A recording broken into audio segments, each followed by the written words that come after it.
السلام علیکم ورحمۃ اللہ وبرکاتہ۔ میں یاسر ندیم الواجدی سرجیکل اسٹرائک کی 8ویں قسط لے کر آپ کی خدمت میں حاضر ہوں۔ زی نیوز پر طارق فتح کا جو شو چل رہا ہے، دراصل وہ ایک خاص ذہنیت اور خاص ایجنڈے کو سامنے رکھ کر چلایا جا رہا ہے، جس کا مقصد صرف اور صرف مسلمانوں کو اور اسلام کو ہندوستان میں بدنام کرنا ہے۔ میں نے طارق فتح کو ایک ہفتے پہلے ٹویٹر پر چیلنج کیا تھا، لیکن طارق نے میرے ساتھ ڈیبیٹ کرنے سے انکار کر دیا، چونکہ اس کو معلوم ہے کہ اگر اسٹینڈرڈ رول کی روشنی میں اس کی کسی کے ساتھ ڈیبیٹ ہو گئی تو اس کا ایجنڈا فوراً فاش ہو جائے گا، اس کا راز فاش ہو جائے گا اور دنیا کو پتہ چل جائے گا کہ اس کا کیا مقصد ہے اور وہ اپنے شو میں کتنا جھوٹ پھیلاتا ہے۔ طارق فتح سے متعلق سب سے پہلی ویڈیو میں نے اس کا ایک مختصر سا تعارف ذکر کیا تھا۔ آج کی اس ویڈیو میں اس کے عقائد کے اوپر کچھ روشنی ڈالی جائے گی۔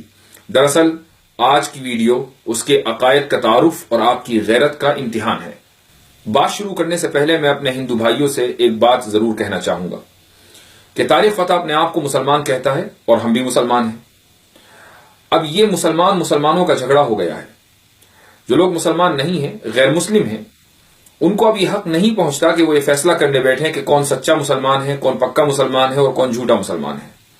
اس لیے میں تمام ہندو بھائیوں سے گزارش کروں گا کہ وہ اس قضیے سے اپنے آپ کو الگ رکھ لیں، اس بحث سے اپنے آپ کو الگ رکھیں اور مسلمانوں کے اس اندرونی مسئلے میں دخل نہ دیں۔ بہت سے کٹر پنتھیوں کے دخل دینے کی وجہ سے اس ملک میں جو فضا بن رہی ہے وہ ایسی بن رہی ہے کہ گویا کہ طارق فتح ان لوگوں کا لایا ہوا اور ان لوگوں کا پلانٹ کیا ہوا ہے کہ جو مسلمانوں کو اور ہندوؤں کو اس ملک میں چین سے رہنے دینا نہیں چاہتے۔ اس لیے آج کی اس ویڈیو کے مخاطب ہندو بھائی نہیں ہیں، بلکہ آج کی ویڈیو کے مخاطب اس ملک کے 20 کروڑ مسلمان ہیں اور ان کی غیرت ہے۔ آئیے سب سے پہلے دیکھتے ہیں کہ طارق فتح نے کس طریقے سے نبی کریم صلی اللہ علیہ وسلم کی شان میں گستاخی کی ہے، اور صرف اسی پر نہیں، آپ صلی اللہ علیہ وسلم کی شان میں گستاخی کے علاوہ اس نے اللہ کی شان میں بھی گستاخی کی ہے۔ اس کی کچھ پرانی ویڈیوز ہیں جو یوٹیوب پر پڑی ہوئی ہیں۔ ایک ویڈیو میں جہاں یہ یہودیوں کے مجمع کے سامنے تقریر کر رہا ہے، کس طریقے سے اللہ اور اللہ کے رسول کا مذاق اڑاتا ہے، آپ خود ہی دیکھیے۔ Mother. She gave birth to me and I can never insult her.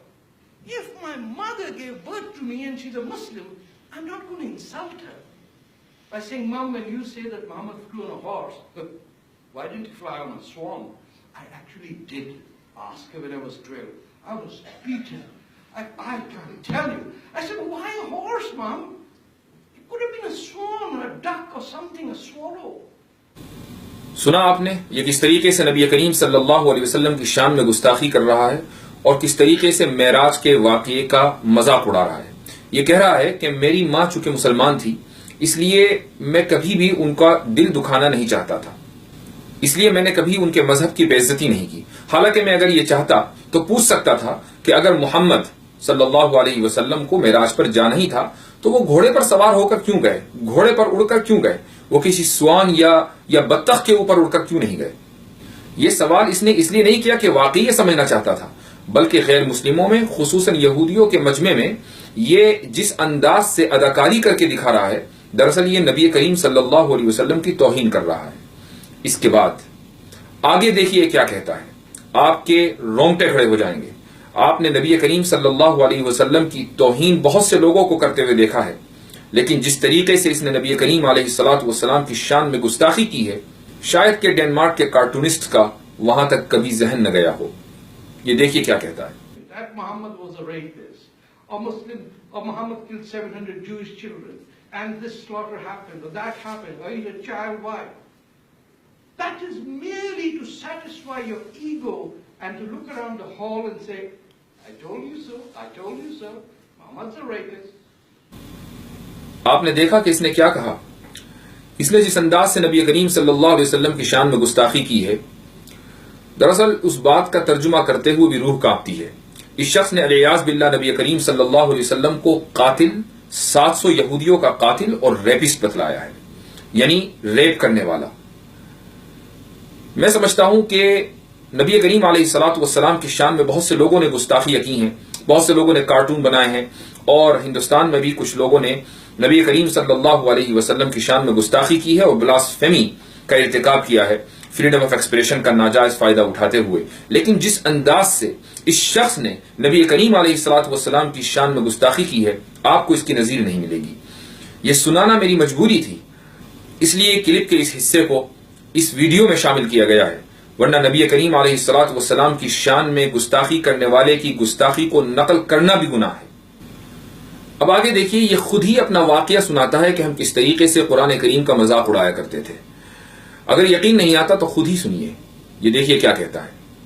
You know, throughout my time in university, almost everyone I knew was an atheist. We would go in the university bus singing parody about Quranic verses. یہ کہہ رہا ہے کہ جس زمانے میں میں university میں پڑھتا تھا تو میرے جتنے جاننے والے تھے وہ سب کے سب ایتھیسٹ، ملحد یعنی خدا کے وجود کا انکار کرنے والے تھے، اور جب ہم بس میں بیٹھ کر جایا کرتے تھے تو ہم سب لوگ قرآن کی آیتوں کا مذاق اڑایا کرتے تھے۔ تو نبی کریم صلی اللہ علیہ وسلم کی شان میں گستاخی کے بعد اس نے قرآن کریم کی بھی توہین کی ہے۔ لیکن یہ شخص یہیں نہیں رکا، بلکہ قرآن کریم پر ایمان نہ لانے کی اس نے بڑی بوگس دلیل دی ہے۔ آپ اس دلیل کو سنیے اور خود جانیے، خود فیصلہ کیجیے کہ کیا یہ شخص مسلمان ہو سکتا ہے۔ So what is it to be a Muslim? Obviously you don't need the Quran. Now, I'm talking blasphemy now, but I'm talking facts. If it took 23 years for the Quran to come to earth, and most of the Muslims around Muhammad, whether it was Ali or Abu Bakr or his wife Khadija, or the 110 who after 10 years went to Medina to take safety under the Jewish city of Medina, how did they become Muslim? Obviously they didn't have the Quran or the Hadith, which means I could be a Muslim without. Because all I need to do is follow monotheism, follow the Jewish practice, and Islam ultimately becomes Judaism planted on Arab pagan culture. اس شخص نے اس clip میں اپنا agenda واضح کر دیا۔ اس نے یہ کہا کہ نبی کریم صلی اللہ علیہ وسلم کی بعثت کے بعد 13 سال تک مسلمان مکے میں رہے ہیں، پورا قرآن کریم تو نازل نہیں ہوا تھا، اور اس کے بعد یہ مسلمان مکے سے ہجرت کر کے یہودی شہر مدینہ پہنچے، اور یہاں پر بھی ان کے پاس نہ پورا قرآن تھا نہ ساری حدیثیں تھیں، اس کے باوجود بھی وہ مسلمان تھے۔ اس کا مطلب یہ ہے کہ پورے قرآن پر ایمان لانا ضروری نہیں ہے۔ اب آگے یہ کہتا ہے کہ اگر میں قرآن پر ایمان لائے بغیر صرف اللہ کے ایک ہونے کو مان لوں اور یہودیت فالو کرنا شروع کر دوں تو میں مسلمان ہوں۔ یہ ہے اس شخص کا عقیدہ۔ کیا اتنی صراحت کے بعد، اتنے واضح الفاظ سامنے آنے کے بعد، کیا ابھی بھی کسی کو شک ہے کہ اس کا ایجنڈا کیا ہے؟